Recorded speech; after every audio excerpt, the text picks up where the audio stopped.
them legal. Composite bats are still good for high school. The assistant coach. Assistant coaches are not permitted to leave the vicinity of the coaching box for the purposes of arguing with an umpire. That vicinity was left out of the slide, but that is in the rules. All right? You can either restrict him to the dugout or eject, and if he's ejected, then the head coach is also restricted to the dugout. Or a coach is just passing you by in between innings on his way to his particular dugout, and he has a question, that's not an issue. We won't be dealing with anything there at all. There, once again, it's in paper, 331G6. And if violation of if it's violent, both the head coach and the offending coach will be restricted to the dugout for the remainder of the game. If it's severe, the umpire can eject the offender and restrict or eject the head coach. So the assistant coach's behavior could get the head coach restricted and or ejected. One thing they did not consider it when they looked at this rule is putting a player in that coach's box at first base. So if a player argues in their capacity as a coach, they will be considered as a player ejected and will sit out another game.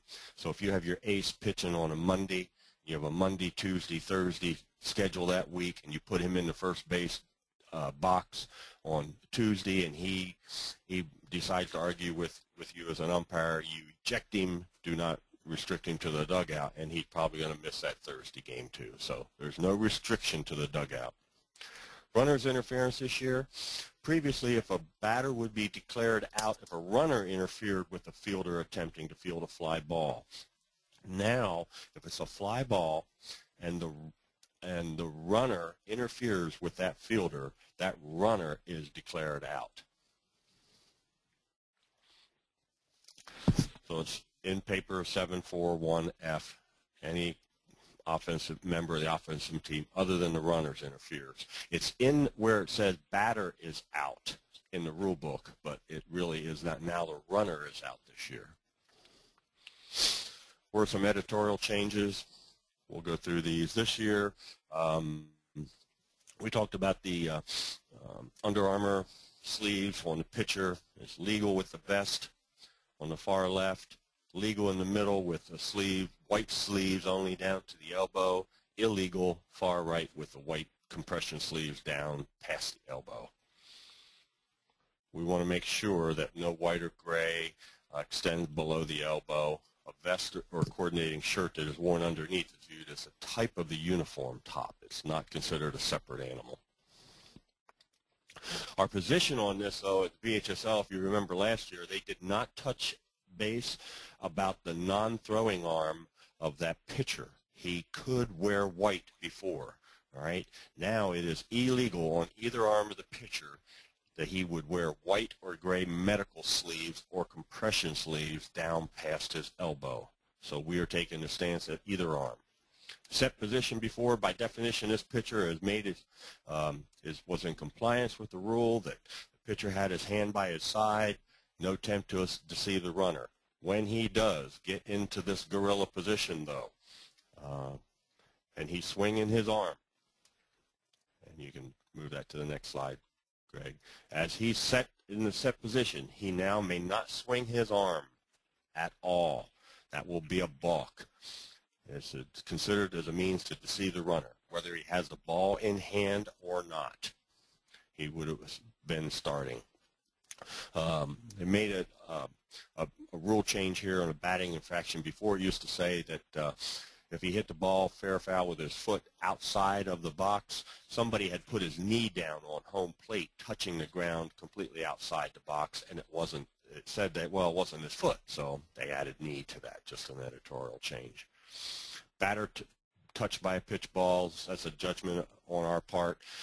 He cannot permit himself to be touched by the pitch ball. You keep him there. It's not awarded first base.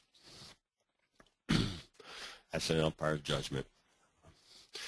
This is dealing with runners out with interference is called. The ball's dead immediately, and that's in the force play slide rule. Everybody needs to go back to the time where they were at the time of the pitch. Just a clarification. The clarification on an appeal, the defensive appeal, which is really the third out as a force out. that's going to take precedence and negate scores. Just a rule, editorial note. A couple points of emphasis as we usually do. These are things that are being considered for more years down the road. Once again, the head coach is responsible and accountable for all the actions of those assistant coaches. He needs to make sure that he keeps them in line, and the way to do that is right at home plate. Make sure that you know that head coaches, you're the person I'm communicating to. I'm not communicating to anybody else. Dealing with coaches, just deal with coaches in a respectful manner. They can figure out teachable moments with the kids, and they care about the kids more than Tony does. Or no, I didn't say that. Go ahead. We are finding across the nation, I haven't seen it here in Virginia, but that there are different manufacturers that are saying they are altering bats by rolling them, shaving them, doing all that kind of thing. And that's one of the very reasons why we still, as a federation, still makes us do is go into the dugouts and check bats and helmets. If we continue to get into this situation, we're going to find that their cost of bats are going to go up, and altering of bats is just going to increase. So just got to watch that. We're not. It's going to drive the cost of bats up, and we have existing rules to deal with older bats that we hope people will just have a sense of playing fairly. But in our stance at the VHSL, we're going to skip a warning to the school. If we find out that there were bats that were altered, there's no warning going to be made. It's going to be an immediate probation to the school. So we need to go in and check bats and helmets yet, guys. And in talking to Tom Dolan, we are both committed to putting that rule back in, and we both feel that there's no other sport in high school baseball that the officials are charged to do that. So we're just trying to make sure that the kids are safe, and I think we can still deal with that.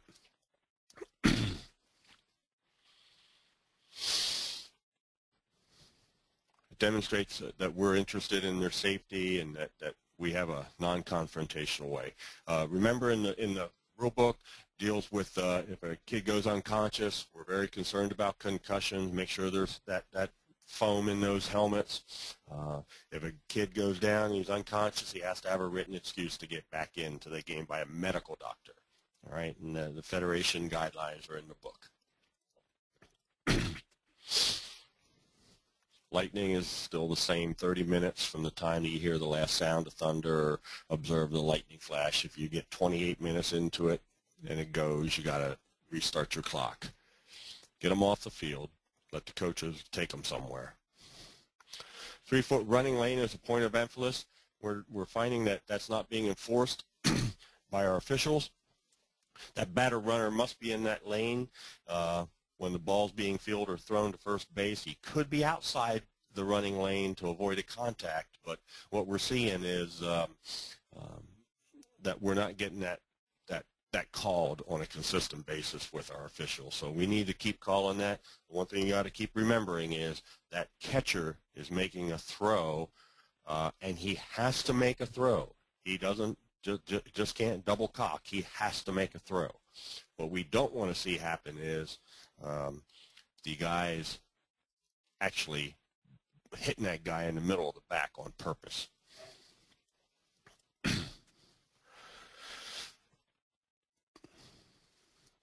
Throw must be made no matter what the quality of the throw is. You know, we don't have to have the runner hit. The defense has to make a throw in order for us to get that. Just watch good sporting behavior as you go, both as officials and players. Use teachable moments. You as an official can tell a kid that that was a great slide, good tag, good play, guys. That it just builds them up.